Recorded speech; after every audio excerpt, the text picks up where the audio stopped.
আলাইকুম ভিউয়ার্স, আপনারা সবাই কেমন আছেন? অবশ্যই ভালো আছেন। আলহামদুলিল্লাহ আমিও ভালো আছি। আজকে আমি আপনাদের সাথে নতুন একটা রেসিপি শেয়ার করব। রেসিপিটা না টেনে দেখবেন, অবশ্যই আপনাদের ভালো লাগবে। আর আমার চ্যানেলে যদি নতুন হয়ে থাকেন অবশ্যই একটা সাবস্ক্রাইব করে পাশে থাকা বেল আইকনটি অল ক্লিক করে ভিডিওটা শুরু করবেন। ইনশাআল্লাহ একটা লাইক দিয়ে ভিডিওটা শুরু করলে আপনাদের ভালো লাগবে। ভিডিওটা না টেনে দেখবেন। প্রথমে আমি এখানে নিয়ে নিলাম 3টা আলু বড় সাইজের, তার সাথে দিয়ে দিলাম কর্নফ্লাওয়ার এবং কাঁচামরিচ, আদা রসুন বাটা সামান্য পরিমাণ করে দিয়ে দিলাম, হাফ চামচের মতো করে দিয়ে দিলাম গরম মশলার গুঁড়ো, জিরার গুঁড়ো, টালা জিরার গুঁড়ো এখানে ব্যবহার করেছি, দিয়ে দিলাম ধনিয়া পাতা। আমি এখানে 2 টেবিল চামচ কর্নফ্লাওয়ারও ব্যবহার করেছি। দিয়ে দিলাম স্বাদ মতো লবণ, দিয়ে দিলাম চাট মশলা হাফ চামচ। সব উপকরণগুলো দিয়ে হালকা করে মেখে নিচ্ছি।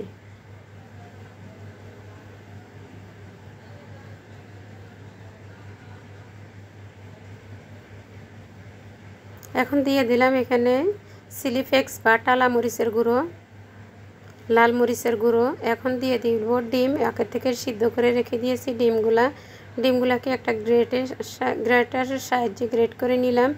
মোটা সাইড দিয়ে কিন্তু গ্রেট করে নিতে হবে, না হলে ছোট সাইজ দিয়ে গ্রেট করলে এটা একবারে মিহি হয়ে যাবে। তবে মোটা সাইজ দিয়ে আমি করে নিলাম। নিয়ে আবারও এটা আলুর সাথে কিন্তু মিশিয়ে দিচ্ছি। এটাকে আলু ডিমের কাটলেটও বলতে পারেন এবং পটেটো এগ কাটলেটও বলতে পারেন, যে যেভাবে বলে। তবে রেসিপিটা খেতে কিন্তু খুবই মজাদার একটা রেসিপি। ভিতরে হবে নরম একবারে, আর উপরে দিয়ে হবে ক্রিসপি মুচমুচে মজাদার। এখন আমি একটা ডিম চপ বা রোলের মতো করে একটা শেপ দিয়ে নিলাম। আপনাদের পছন্দ মতো আপনারা শেপটা দিয়ে নিতে পারেন। আমি আমার পছন্দ মতো একটা শেপ দিয়ে দিলাম।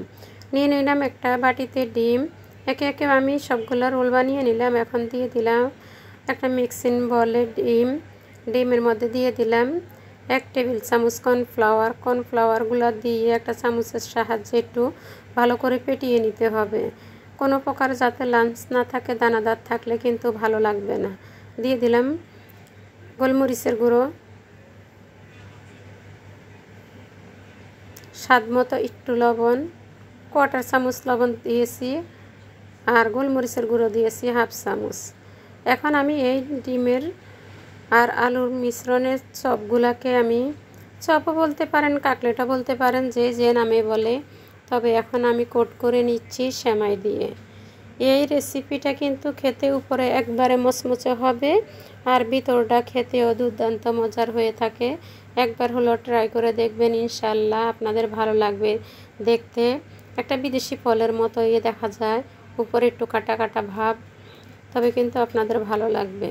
একবার হলো রেসিপিটা ট্রাই করে দেখবেন। ভালো লাগলে লাইক কমেন্ট শেয়ার করতে ভুলবেন না, আর আপনাদের ফ্যামিলি ফ্রেন্ডসদের সাথে ভিডিওটা শেয়ার করে দিবেন। একে একে আমি রোলগুলোকে এখন কোট করে নিব।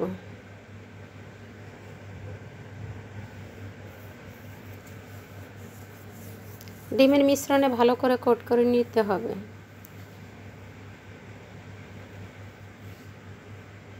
আবারও সেমাইতে এটাকে ভালো করে গড়িয়ে নিচ্ছি।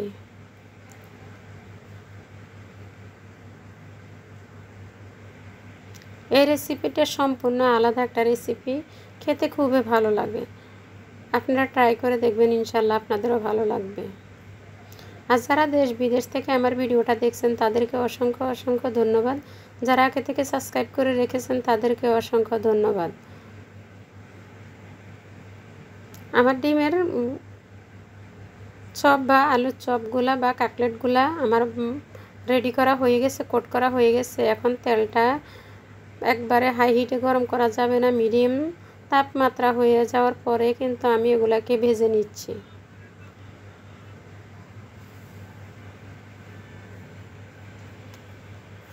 এই নাস্তাটা বিকেলে চায়ের সাথে অনেক জমে যাবে, এবং এখন ইফতারিতেও কিন্তু এই নাস্তাটা ট্রাই করতে পারেন। ইফতারিতে আমার মনে হচ্ছে এই নাস্তাটা স্পেশাল হিসাবেও আপনারা ব্যবহার করতে পারবেন। মানে তার কারণ হচ্ছে এটা কিন্তু একবারে মুচমুচে থাকে উপরে দিয়ে, অনেকক্ষণ সময়ে কিন্তু মুসমুসে থাকে, 2 থেকে আড়াই ঘন্টার মতো মুসমুসে থাকে। ইফতারের অনেকক্ষণ আগে যদি বানিয়ে রাখেন কিন্তু এটা সহজে কিন্তু নেতিয়ে যাবে না বা নরম হয়ে যাবে না। আর বিকালে চায়ের সাথেও কিন্তু এটা খুবই ভালো লাগবে। একে একে আমি সবগুলা ভেজে নিচ্ছি বা কাটলেটগুলা ভেজে নিচ্ছি। এটা কিন্তু গোল্ডেন ব্রাউন করে ভেজে নিলাম। সব কাটলেটগুলা ভাজা হয়ে গেছে। এখন আমার হাজবেন্ডটা কিন্তু এটাকে সাজিয়ে দিচ্ছে। দেখুন কত সুন্দর হয়েছে দেখতে। এখানে বিদায়, আল্লাহ হাফেজ। অন্য কোনো